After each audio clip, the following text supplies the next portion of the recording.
Hindi lahat ng nagpapakita at nagpaparamdam na gusto kanila ay may magandang intensyon. Dahil ang iba ay paglalaro lamang ng damdamin ng totoong pakay. Kaya dapat na alam natin kung paano ang maging mapanuri sa mga taong nakapaligid sa atin. Dear Papa Dudut, magandang araw po sa inyo at sa mga ka-online natin na nakikinig ngayon. Tawagin nyo na lamang po ako sa pangalang Eileen. 25 years old at nagtatrabaho bilang subject matter expert sa isang insurance company dito sa Pasay. Ito ko lang na-discover ang iyong programa nang minsang makasakay ako sa van at saktong nasa madramang parte ang sulat na iyong binabasa. Nalaman ko na sa YouTube pala nakikinig si Kuya. Munti ko na ngang hindi mapigilan ang sarili ko na maiyak habang nakikinig dahil talaga namang nakakayak ang kwento ng letter sender po ninyo. Wala nga noon ay palagi na ako nakikinig ng inyong programa at hindi ko naisip na darating ang araw na ako rin pala ay gagawa ng sulat para magbahagi ng kwento sa inyo. Papadudot, 5 taon na ako sa kumpanyang pinagtatrabahuhan ko. 5 taon na rin akong single kaya hindi maiwasan ang tuksuhin ako ng mga kaibigan ko kung bakit hanggang ngayon ay wala pa rin akong boyfriend. Ang totoo, kahit naman ako minsan ay napapatanong din. Bakit nga ba wala pa rin akong boyfriend? Hindi naman ako pangit at may regular pang trabaho. Ang sabi nga nila ay malaki ang pagkakahawig ko kay Katrina Halili. Mahilig din akong mag-ayos ng mukha at buhok kapag pumapasok sa opisina. At isa pa ay hindi rin naman ako pihikan.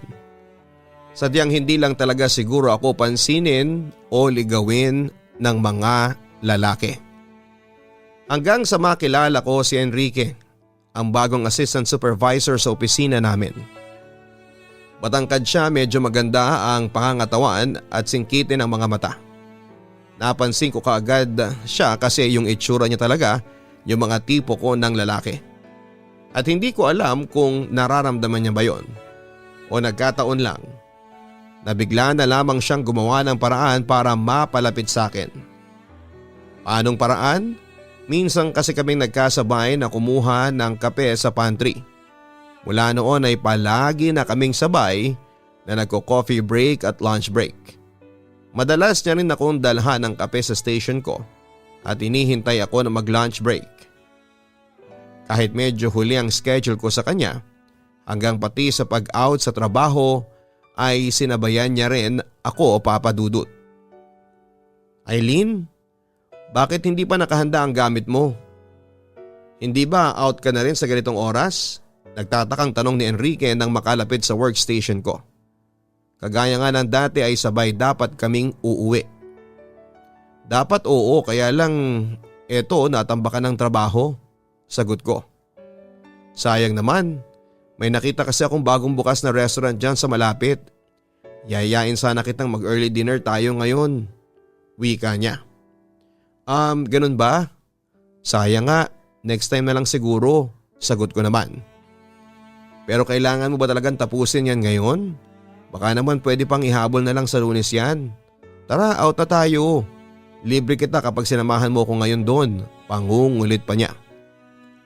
Ano kasi medyo nahihirapang sagot ko kasi marami pa talaga kaming kailangan na tapusin noon. Ang dami talaga nitong report, hindi ko kakayanin tapusin to na mag-isa lang. Pagpaparinig naman ang katabi kong si Jessica. Natawa na lamang ako sa tinuran niyang yon kasi kaming dalawa ang naka-assign sa mga report na dapat matapos. Ayun nga Enrique, sorry pero kailangan ko talaga mag-overtime ngayon. Wika ko pa sa kanya. Ganun ba? Ganito na lang. Hintay na lang kita sa pantry. Text mo na lamang ako or daanan mo ako doon kapag tapos ka na sa ginagawa mo dito. Tapos sabay tayo mag-dinner sa sinasabi kong restaurant. Don't worry, libre ko pa rin game? Tanong pa niya. Okay lang naman, kaya lang hindi ko kasi alam kung anong oras pa kami matatapos dito. May pag-aalinlangan na sabi ko. Ayos lang yan. Willing to wait naman ako. Saka ihahatid naman kita sa inyo pagkatapos nating mag-dinner. Basta nasa pantry lang ako ha. Hintayin kita doon, bye. Paalam niya bago lumabas ng opisina. Next naman, may taga-libre na ng dinner tapos may taga-hatid pa pauwi. Hindi ba talaga nanliligaw sa iyo yan? Tanong ni Jessica. Hindi nga Jessica, saka ilang beses mo na yung tinatanong sa akin, di ba? Natatawang sagot ko sa kanya. Hindi talaga, kahit palagi kanyang sinasabayan na kumain. Pumasok dito sa opisina tapos may paghahatid pa sa iyo sa apartment mo. So kung hindi siya nanliligaw, anong tawag sa ginagawa niya? Nagpapakajulalay peg? Ganern? Pag-uusisa niya. Ikaw talaga, ang dami mong alam. Magtrabaho na nga lang tayo para matapos na natin to. Napapailing na wika ko. Papadudod sa totoo lang ay hindi ko naman masisisi si Jessica kung isipin niya na nanliligaw na nga si Enrique sa akin. Ilang buwan pa lang kasi siya sa opisina ay panay na ang lapit niya sa akin na parang palagi na lang nagpapakyut. Minsan nga ay gusto ko na talagang i-assume na may gusto siya sa akin kaya lang ay pinipigilan ko ang sarili ko. Kahit marami talaga siyang mga bagay na ginagawa para sa akin, kagaya ng pagdadala ng kape sa station ko, pagdaan sa akin para yayain ako na mag-lunch, paghihintay sa akin na makapag-out kahit palagi ako naka-overtime at kung ano-ano pa. Wala naman kasi siyang kahit na anong sinasabi tungkol sa nararamdaman niya. Kaya ayokong pangunahan ang mga ginagawa niya. Baka kasi wala naman talaga yon. At isa pa ay baka rin maudlot ang kung anuman ang gusto niyang gawing diskarte sa akin. Papadudot, habang tumatagal ay mas lalo kaming nagiging close ni Enrique. Mas nagiging ma-effort kasi siya sa paglapit-lapit niya sa akin. Madalas na rin tuloy kaming tinutokso ni Jessica na hindi ko talaga maiwasan. At dahil nga mas naging ma-effort siya, gusto ko nang i-assume na nanliligaw na talaga siya sa akin kahit na wala pa man siyang sinasabi. Meron namang kasi talagang lalaki na hindi nagpapaalam na manliligaw, hindi ba? Yung dumidiretso na kaagad ng effort para magustuhan siya ng babaeng mahal niya. Pero hindi pa rin ako sigurado kung ganon ngang klase ng lalaki si Enrique o baka naman nakikipagkaibigan lang talaga siya sa akin. Uy girl, anong sinesenti-senti mo dyan at nag-iisa ka dyan sa sulok? Tara dun sa table ng mga kaopisina natin. Party-party tayo. Ang yaya sa akin ni Jessica. Nasa resto bar kasi kami noon kasama ang iba pa naming mga katrabaho. Medyo mauso kasi doon dahil sa mga naninigarilyo nating office mate. Kaya lumayo muna ako ng konti. Alam mo naman kasing mabilis lang talagang akong maubo sa mga ganyang usok. Sagot ko sa kanya. Sabi ko nga o eto, inumin mo na lang tong alak na dala ko para naman na ma-enjoy mo kahit papaano ang pa-birthday party ni Madam dito sa resto bar. Alok niya sa akin. Jessica, alam mo namang hindi ako umiinom, kaagad natanggi ko. Konti lang naman yan girl, muling alok niya. Sorry pero pass talaga, tanggi ko pa. Aileen, kanina pa kitang hinahanap. Nandito ka lang pala, eto dinalhan kita ng maiinom. Wika ni Enrique nang makalapit sa amin. Naku Enrique, sorry ka pero tatanggihan niya ni Aileen. Good girl kasi yung friend ko. Singit naman ni Jessica.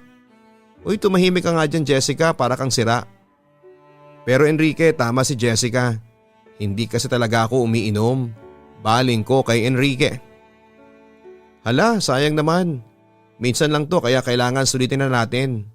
Nakita ko pa naman kung gaano ka nahirapan sa trabaho kaya dapat sinusulit mo talaga ang mga ganitong pagkakataon. At ang alak ang pinakabida sa gabi na to na dapat hindi natin pinapalampas. Ang sabi pa niya. Sorry pero madali kasi ako malasing. Kaya hindi talaga ako umiinom ng alak lalo na kapag wala ako sa bahay. Mahirap na kasi baka dito pa ako malasing. Ako lang din ang mahihirapang umuwi.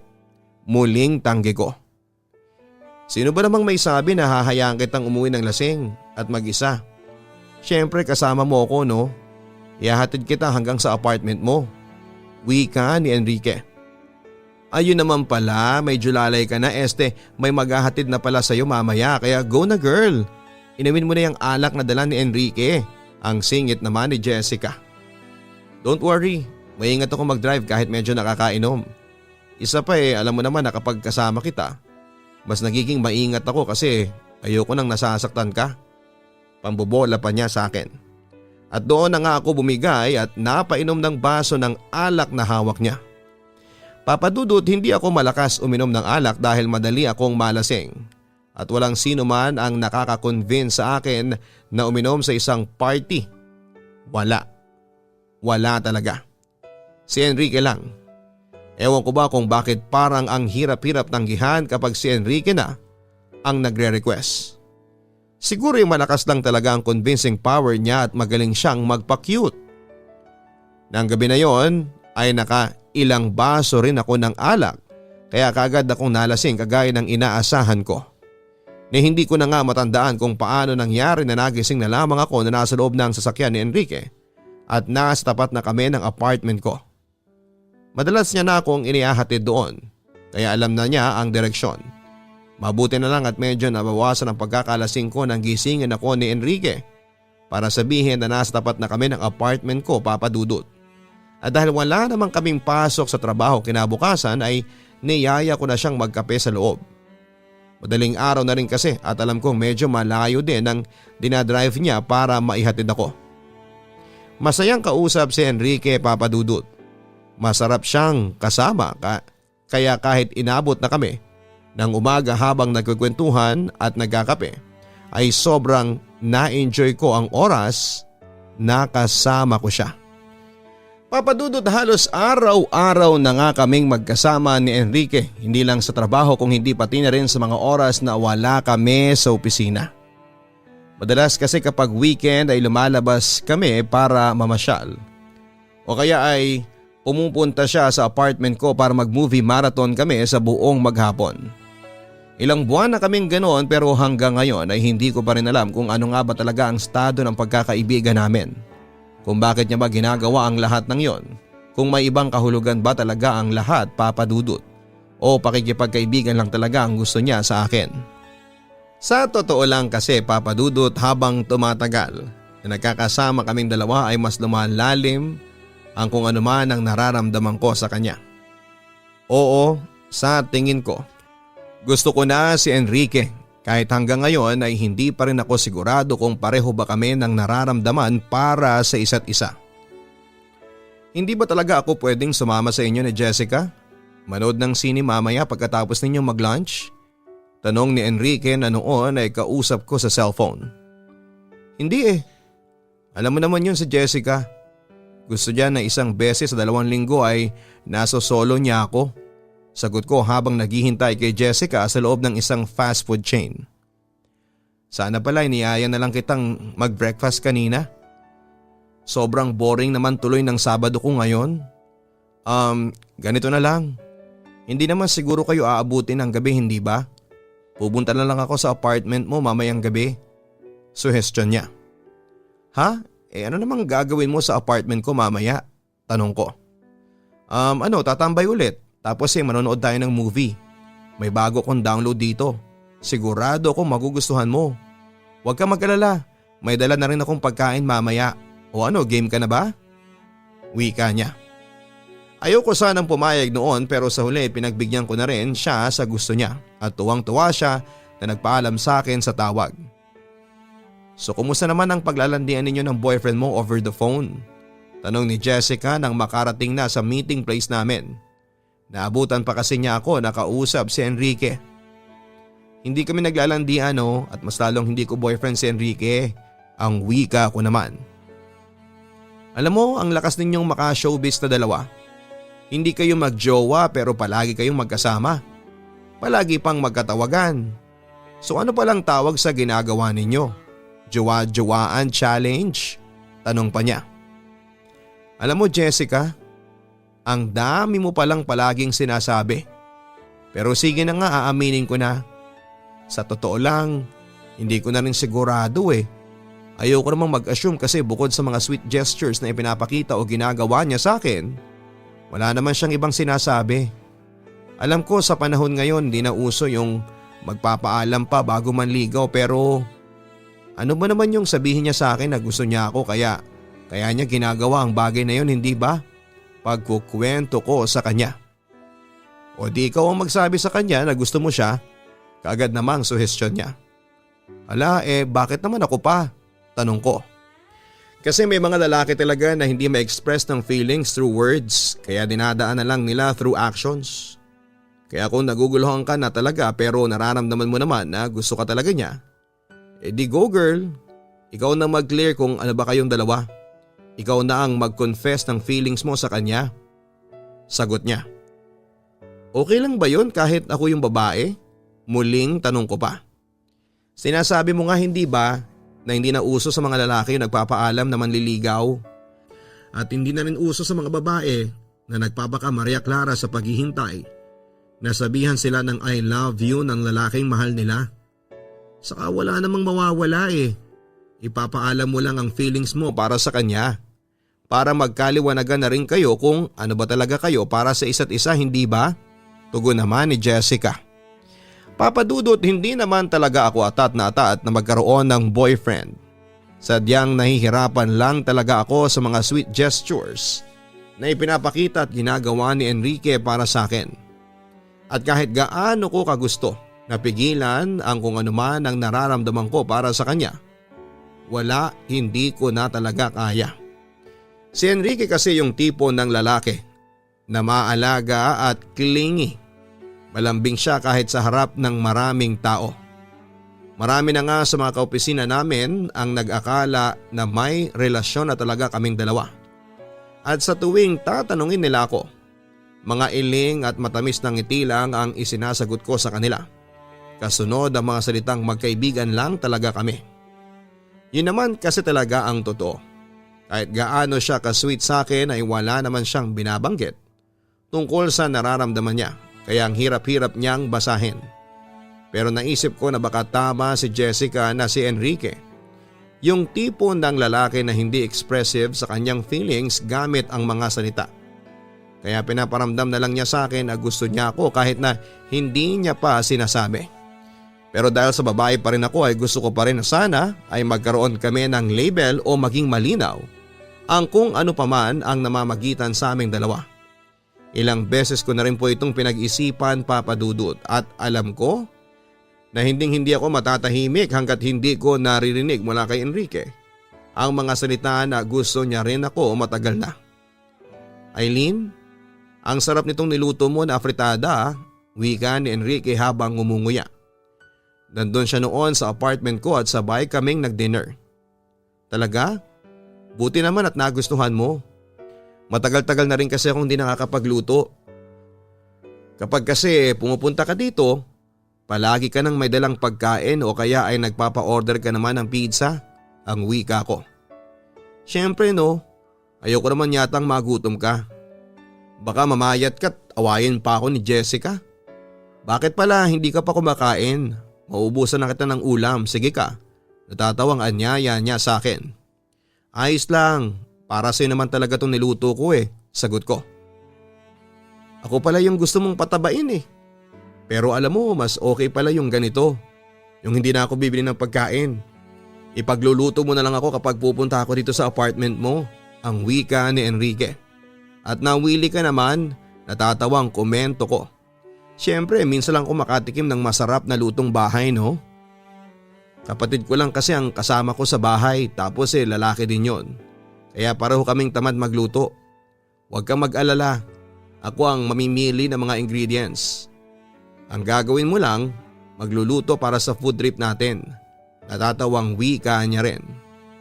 Wow, talagang may plano ka na kaagad sa mga susunod na araw ng pagtambay mo dito Sa ating dalawa ba anong plano mo, Enrique? Biglang medyo seryosong tanong ko. Ano yon? Pagbabalik tanong niya. Ang sabi ko, anong plano mo sa ating dalawa? Ulit ko. Sorry, hindi ko talaga nagigets. Ano bang ibig mong sabihin? Saka bakit bigla ka na lang nagiging seryoso dyan? Pilit ang ngiting tanong niya. Enrique, gusto kita. Diretsong sagot ko. Saglit siyang natahimik na tila nangangapa ng isa sagot sa akin. Thank you kasi sinasabi mo yun. Na-appreciate ko. Tumatangong wika niya. You're welcome. Sorry ha. Hindi ko na napigilan na itago yung feelings ko para sa'yo, ang wika ko. Wala yun, ayos lang, saka normal naman yon. Normal na nagkakagusto ang isang babae sa isang lalaki, sagot niya. Ikaw ba? Ano bang nararamdaman mo para sa akin? Gusto mo rin ba ako? Muli pang tanong ko. Parang lumalalim na pala ang gabi. Kailangan ko nang umalis, Eileen. Biglang paalam niya sa akin. Papa Dudut, hindi ko alam kung bakit pakiramdam ko ay may mali sa ginawa ko ng gabi na yon. May mali sa nangyari. O siguro iba lang ang inaasahan ko na sasabihin niya. Iba ang hinihiling ko na mangyari. Nang tumayo si Enrique mula sa kinakaupuan niya at tumalik sa akin bago umalis, ay naiwan ako na saglit na nakatulala. Hanggang sa hindi ko na napigilan ang mga luha ko na kumawala mula sa mga mata ko.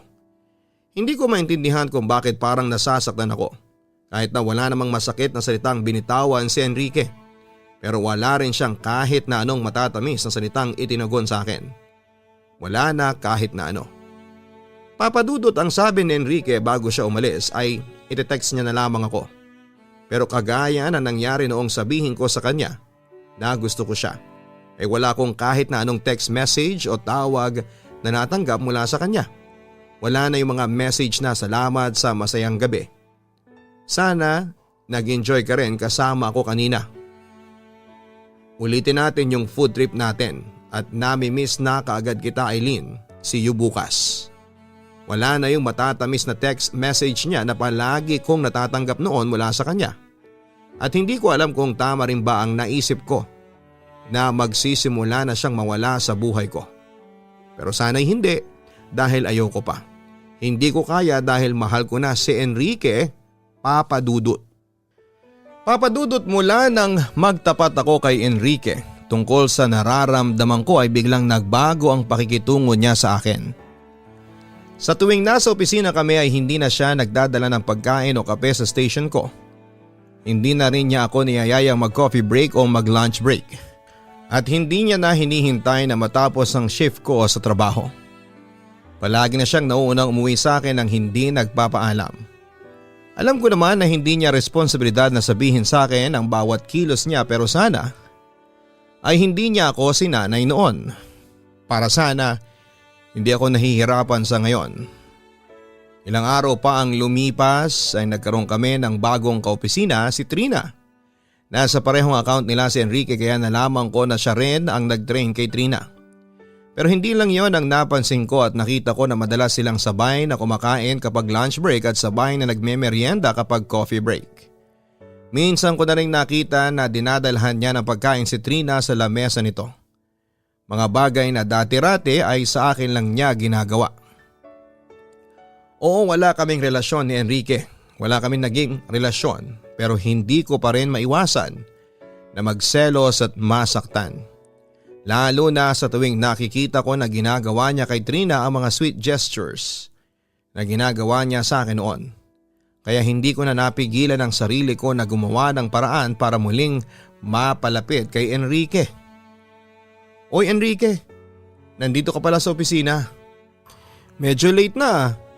Hindi ka ba pupunta sa padespedida party ng operation manager natin?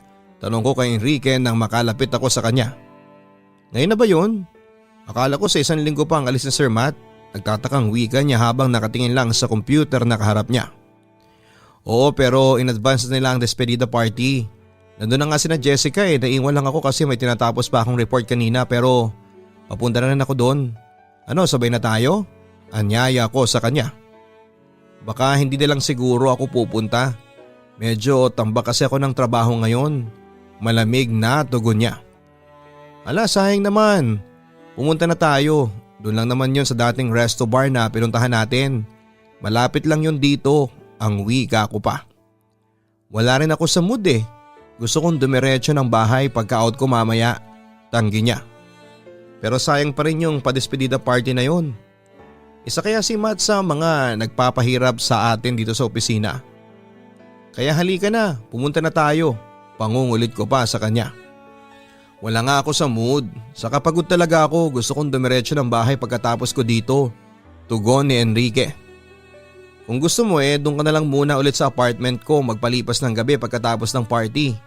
Mas malapit naman kasi yung apartment ko kaysa sa uwian mo. O kaya ganito na lang, ipagluto na lang kita ng masarap na dinner. Anong gusto mo? Tanong ko. Eileen, ano ba? Sinabi ko na nga na hindi mo na kailangan gawin yun, hindi ba? Bingi ka ba o tanga ka lang talaga? Kaya hindi mo naiintindihan ang sinasabi ko. Kanina pa kitang pinapaalis pero hindi ka man lang nakakaramdam. Biglang sigaw niya sa akin. Natulala talaga ako sa kanya at nang makita niyang medyo naluluha na ang mata ko ay nag-alala na rin siya. Sorry, hindi ko sinasadya. Uminit lang ang ulo ko. Ang dami kasing ginagawa dito kaya napagtaas ang ng boses. Pasensya ka na, ang wika ni Enrique. Hindi, okay lang. Huwag kang mag-sorry, kasalanan ko naman talaga. Sige, una na ako. Ingat ka sa pag-uwi mo mamaya. Bye. Tugon ko sa kanya. Papadudot, napahiya talaga ako sa ginawang pagsigaw ni Enrique sa akin sa loob ng opisina. May iba pa kasi kaming katrabaho na nandun at pinagtitinginan na kami. Kaya nagmamadali na akong umalis pagkatapos kong magpaalam. Dumiretso pa rin ako sa despedida party ni Sir Matt dahil gusto kong makausap si Jessica. Gusto at kailangan ko ng isang kausap. Sinabi ko na kay Jessica ang nangyari at habang umiinom ako ng alak ay umiiyak akong nagkukwento para akong bata na nagpipigil na humagulhol. Mabuti na lamang at nasa sulok lamang kami ng resto bar at ang iba naming mga kaopisina at busy sa kanyang pag-inom ng alak at pagkain. Pero alam mo kung ano ang mas masakit sa nangyari, Papa Dudut? Nang makita kong sabay na dumating sa resto bar sina Enrique at Trina. Kaya pala niya ako pilit na pinapaalis kanina para masabayan niya si Trina papunta doon sa resto bar. Nang makita ko sila ay lalong gustong sumabog ng mga luha ko. Parang gusto kong magwala dahil sa sakit na nararamdaman ko. Pero pinigilan ko ang sarili ko at ayoko nang gumawa ng eksena. Ayoko nang mapahiya kaya naghintay na lamang ako ng pagkakataon para masolo si Enrique. At nangyari yon nang makita ko siyang pumuntang mag-isa sa smoking area. Papadudot nakainom ako ng alak pero hindi ako lasing ng gabi na yon.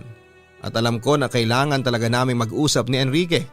Kailangan naming magkaliwanagan na dalawa. Ano ba talagang gusto mo? Sabihin mo na kaagad nang hindi nasasayang ang oras ko sa iyo. Naiinis na sabi ni Enrique dahil ayaw ko siyang pabalikin sa loob ng resto bar. Ikaw, ano bang trip mo? Bakit bigla-bigla mo na lang kung lalandiin tapos iiwan na lang sa ere? Naiiyak na rin na tanong ko. Huwag ka nga mag-imbento ng kwento. Never kitang nilandi at kahit kailan hindi kita iniwan sa ere. Tanggi naman niya. Hindi talaga. Ano itong ginagawa mo? Yung mga pag-iwas mo sa akin. Yung hindi mo pagsagot sa mga tawag at text ko. Tapos bigla-bigla na lang nakikita ko na dinidikitan mo yung si Trina na yan. Na ginagawa mo na sa kanya yung mga dating ginagawa mo sa akin. Sigaw ko sa kanya. Ano ba sa'yo? Wala ka nang pakialam doon dahil wala naman tayong relasyon, hindi ba? Giit pa niya. Oo, wala nga. Pero alam mo kung anong meron sa atin dalawa. Alam mo ang totoong dahilan kung bakit nagkakaganito ako ngayon, Enrique. Sagot ko sa kanya. Ano ba kasing akala mo? Feeling mo ba tayo na nililigawan kita? Na gusto kita? Pwes mali ka nun, Eileen. Yun ang nararamdaman mo pero hindi yun ang intensyon ko. Eileen, akala ko naman kasi malinaw sa iyo ang lahat. Wala sa plano ko na magkagustuhan tayo o magkaseryosohan. Wika niya na lalong nagpaiyak sa akin. So ano lang palang gusto mo? Magtikiman lang tayo, ganon? Gago ka pala talaga eh. Sigaw ko sa kanya. Gago na akong gago. Akala ko naman kasi malinaw sa iyo ang lahat. Akala ko game na game ka kasi sinasakyan mo lahat ng trip ko. Saka pwede ba? Hindi ko naman sinasadya na magkagusto ka talaga sa akin. At malay ko ba na nagkakandara pa ka sa akin ng ganyan? Ang alam ko lang game ka sa lahat ng gusto ko na mangyari. At isa pa, bakit ba nagagalit ka? Nag-enjoy ka rin naman, hindi ba? Kaya wag mong isisi sa akin kung nagkagusto ka naman sa akin. Dahil kahit kailan, hindi ko sinabi sa iyo na gusto kita. Sigaw niya kasunod noon ay ang malakas na sampal ko sa kanya. Grabe, ang kapal ng mukha mo, Enrique. Ang kapal ng mukha mo para sabihin ang mga yan. Binigay ko ang lahat sa iyo. Ginawa ko lahat ng gusto mo. panunumbat ko sa kanya. Aileen, alam mo na hindi kita pinipilit at kagaya ng sinabi ko kanina, pareho natin ginusto lahat ng nangyari. Mas nag-enjoy ka pa nga, hindi ba? Pag-uuyam niya. Kung may mas nag-enjoy sa atin, ikaw yun. Sino bang request na pumunta ka sa apartment? Hindi ba ikaw naman ang nagpipilit sa sarili mo? Dahil gusto mong palagi may mangyari sa ating dalawa? Tapos sasabihin mo sa akin ngayon na ako pa ang mas nag-enjoy? Wow, ang kapal naman ng mukha mong animal ka. Alam mo kung mas nakilala ko lang kagad ang kababuyan at kabahuan ng ugali mo. Kahit gaano kakagwapo yung mukha mo, hindi ako magkakagusto sa'yo. Mas mabaho pa sa nabubulok na basura ang ugali mo, Enrique. Nakakasuka ka, sigaw ko pa sa kanya. Papadudot, wala na yatang masasakit pa kapag nalaman mo na ginamit ka lamang talaga ng taong mahal mo para sa pansarili niyang kaligayahan. Sa mahigit na kalahating taon ng pagdadate namin ni Enrique, ilang beses din na may nangyari sa aming dalawa. At sa loob pa ng apartment ko sa tuwing pupuntahan niya ako doon. Tanga na akong tanga. Wala nagmahal lang ako. Kaya nagpakatanga. Ibinigay ko ang lahat sa kanya pati na ang sarili ko habang umaasa na sana ay sabihin niya sa akin na mahal din niya ako. Na kahit kailan pala ay walang pag-asa na mangyari. Dahil para sa kanya ay larong tikiman lang ang lahat ng namamagitan sa aming dalawa. Hindi ko nga alam kung bakit hindi ko yon nahalata kaagad. Na wala pala talaga siyang balak na seryosohin ako sa umpisa pa lamang.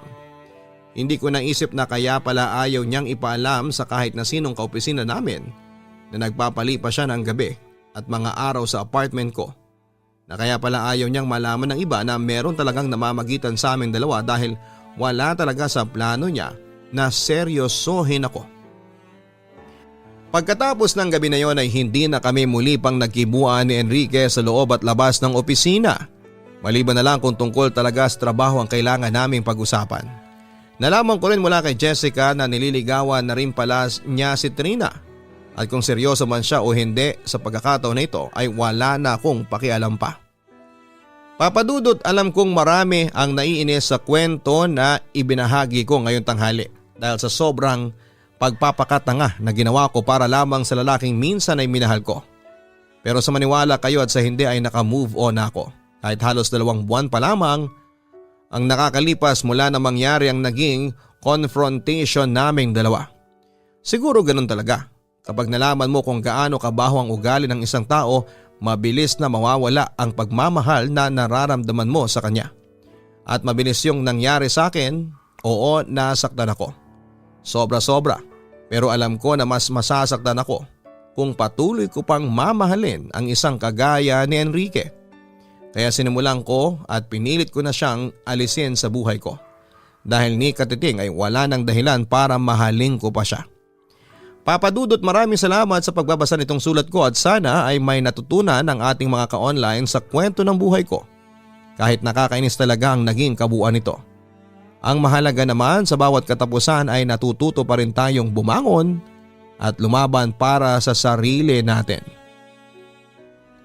Lubos na gumagalang, Aileen. Sadyang mahirap basahin ang ibang tao pagdating po sa pag-ibig at minsan akala natin seryoso na sila, yun pala laro lamang ang lahat para sa kanila. Kaya may mga taong nahuhulog ng wala sa oras at nasasaktan lalo na kapag hindi sila sinasalo. Marami kasi tayong ini-invest pagdating sa relasyon. Tiwala, panahon at pagmamahal. Kaya lang madalas ay hindi lahat ng iyon ay nasusuklian po ng tama. Maraming salamat kay Aileen sa pag-share mo ng iyong kwento sa araw na ito at ang bawat kirot at paghihati ng ating buhay ay palaging may naiiwan na aral. Nakakatuwa na malaman na patuloy ka pa rin sa pagiging matatag at alam ko na darating ang araw na makikilala mo ang taong para sa iyo na hindi ka sasaktan at mamahalin ka lamang sa panghabang buhay. Hanggang sa muli, ako po ang inyong si Papa Dudut. Maraming salamat po. Ang buhay ay mahiwaga, laging may lungkot at saya. Sa Papa Dudut Stories, laging may karamay ka.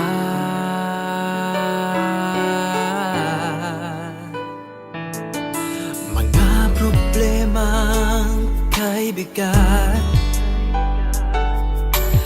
dito ay pakikinggan ka.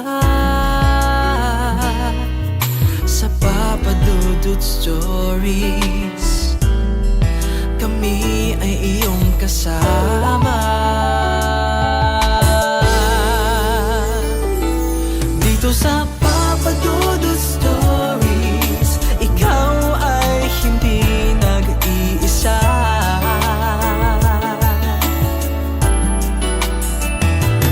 Dito sa Papa Dudut Stories, may nagmamahal sa'yo. Papa Dudut Stories,